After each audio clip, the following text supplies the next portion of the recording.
Bonjour à vous, c'est Lise de Mademoiselle Séraphine. Alors, est-ce qu'aujourd'hui Facebook va me faire une voix bizarre ou est-ce que ça va aller? C'est la question du jour. Mhm.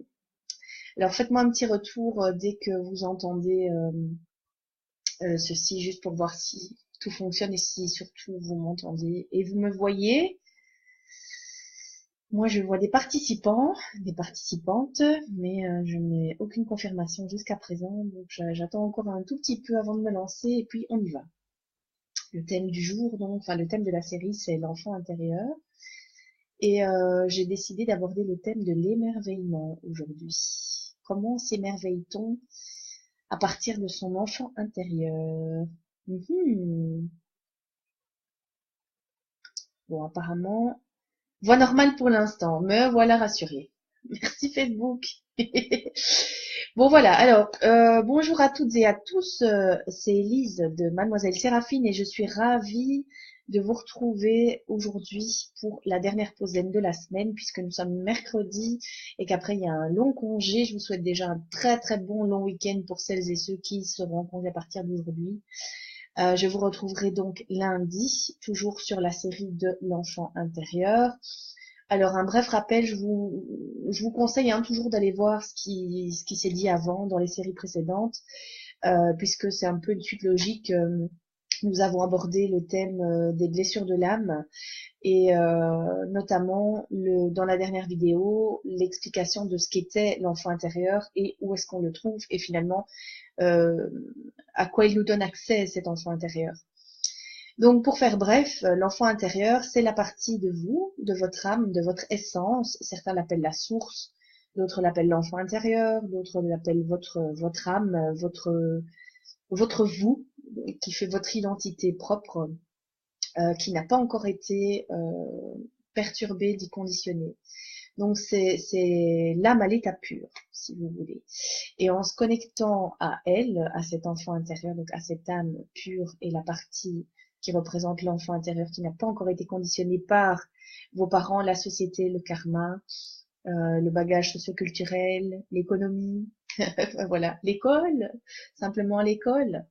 Faites attention aussi où vous mettez vos enfants à l'école, c'est très très important. De voir un peu la pédagogie qui est, enfin, qui est promue dans cette école-là. Et donc faites attention à ça. Alors aujourd'hui, ce que je voulais aborder comme thème, c'est l'émerveillement.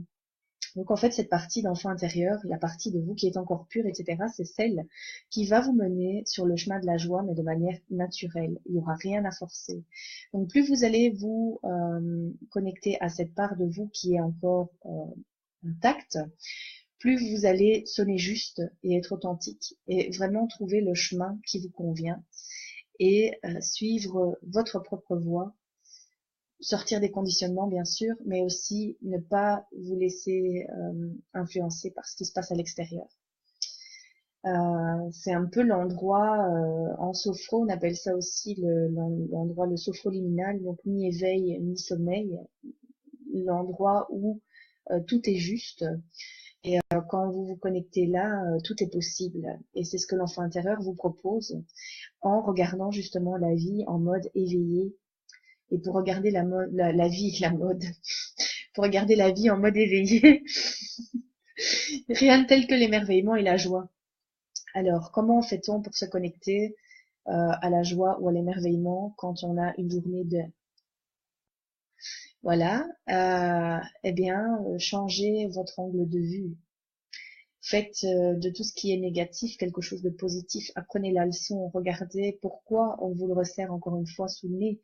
Qu'est-ce que vous n'avez pas compris? Qu'est-ce que vous devez nettoyer? Qu'est-ce qui n'est pas juste pour vous, pour votre propre essence? Même si la personne à l'extérieur vous dit que c'est juste et que c'est ce que vous devez faire. Si pour vous ça sonne pas juste, il y a une raison. Donc faites-vous confiance par rapport à ça. Voyez s'il n'y a pas une blessure derrière à nettoyer. Euh, Émerveillez-vous. J'en parlais pas plus tard que cette semaine lors d'un atelier du bonheur. Euh, Moi, je voudrais être comme ma fille parce que elle regarde tout de la même manière, ni il n'y a pas de jugement, il n'y a pas de j'aime bien, j'aime pas. Elle regarde, c'est tout. Elle, elle, voilà, elle attache autant d'attention à une crotte de chien qu'à un papillon, quoi. Voilà, et je suis toujours super émerveillée parce que elle va la regarder de la même manière cette crotte que ce papillon, quoi. Voilà. Et elle va pas, elle va même vouloir découvrir les deux trucs. Bon, bien sûr, il y en a un qui est un peu plus crade que l'autre, mais voilà, elle s'en fout. Elle s'émerveille et c'est tout. Elle apprend, elle regarde, elle juge pas et puis elle passe à autre chose.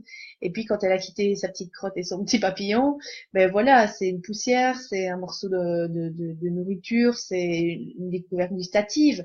Voilà, vous pouvez trouver l'émerveillement n'importe où en fait, n'importe où, dans votre assiette, à la maison, dans un livre, juste en touchant des choses, juste en allant vous balader dans la nature. Voilà. Souvent, il y a des gens qui me disent, ouais, mais on n'a pas les moyens pour emmener notre enfant ou pour faire des choses, voilà, qui apportent l'émerveillement. J'entends par là, par exemple, tout ce qui est Disney, les parcs d'attractions, etc. C'est vrai. Là, c'est le truc. On est d'accord pour s'émerveiller à tout âge, on est d'accord. Mais il n'y a pas que Disney dans la vie non plus, il n'y a pas que les trucs qui coûtent cher dans la vie non plus qui font plaisir aux enfants. Voilà, vous imprimez un truc à colorier via Internet, vous achetez une nouvelle palette de crayons et c'est parti. Tout est, en fait, il faut que vous connectiez la partie de vous qui est créative pour pouvoir faire de quelque chose qui est banal quelque chose de super. Voilà. Émerveillez-vous. Alors, il y a un petit cahier de l'émerveillement qui est sorti aux éditions Jouvence. J'ai pas réussi à remettre la main dessus. Euh, Soit, mais je propose qu'après le congé, on fasse un ou deux exercices ensemble lors de la pause zen. Je vous embrasse tous très fort. Je vais vous retrouver lundi. Je vous souhaite un très très bon week-end. Je voulais juste ajouter un tout petit truc, c'est que j'ai le plaisir d'accueillir un nouveau collaborateur à partir du mois de juin qui va justement nous parler des parents et des enfants. Il s'appelle Gwen Clapp. Salut Gwen. Et donc il nous retrouvera version papier, enfin version article publié et disponible en permanence sur la pause zen et la page.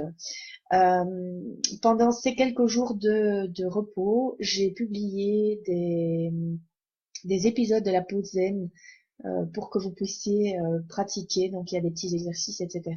Il y a notamment quelque chose sur la compensation. Comment est-ce que vous compensez? C'est la question que j'ai posée publiquement hier sur mon mur. N'hésitez pas à y répondre. Et moi, je vous retrouve dans quelques instants pour la carte de l'enfant intérieur. Voilà, pour voir si on ressort la même que lundi ou une autre. Je vous embrasse très très fort. Je vois qu'il y a des gens qui nous rejoignent maintenant. Euh, je suis vraiment désolée. Le rendez-vous est à 10 heures pile. Et je me demande même si je vais pas juste me connecter 2 ou 3 minutes avant, dorénavant, pour qu'on puisse avoir le temps de me rejoindre. Je me rends compte que les gens arrivent vraiment sur la fin, mais mon principe c'est 5 à 10 minutes pour soi, donc je vous encourage, celles et ceux qui viennent de nous rejoindre seulement maintenant, à regarder les replays. Toutes les infos sont sous la vidéo. Je vous embrasse, très bon week-end à tous et à toutes, et on se retrouve dans quelques minutes pour les adeptes des cartes. Ciao!